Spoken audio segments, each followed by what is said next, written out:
with. I call the member for Summer Hill. Thank you, Mr Speaker. I rise to speak about the draft plans for significant and far-reaching land use changes along the Sydenham to Bankstown train line. The Sydenham to Bankstown Urban Renewal Corridor Plan allows for 9-storey buildings up to 400 metres from existing train stations, including in my electorate at Marrickville and Dulwich Hill stations. It will mean an extra 36,000 apartments and approximately 100,000 extra people living along the corridor, a level of density that has local residents asking many questions. We need a solution to housing affordability, and density around public transport is a part of that solution.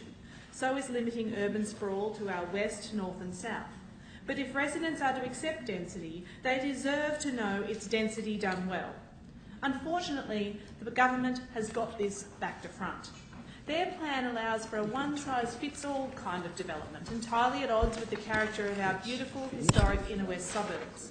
There is little consideration for allotment sizes, building types, car parking and servicing within the established street network. There are no details on essential community infrastructure like hospital, childcare centres and schools. There is no detail on commercial and industrial zoning and no detail on quality job creation either. There are no plans for additional open spaces or sporting fields, which are already at a premium. And most troubling of all, Mr Speaker, the rezoning will take place a full 10 years before the Sydney Metro line is open, with Transport for New South Wales confirming the existing train line will be closed while the Metro is built.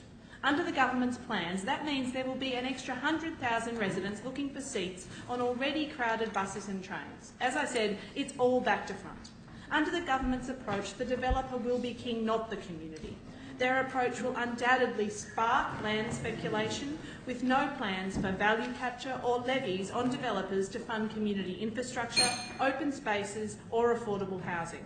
Local councils will be left to assess a series of individual, developer-driven proposals in isolation, which is not the way to enhance or grow a suburb.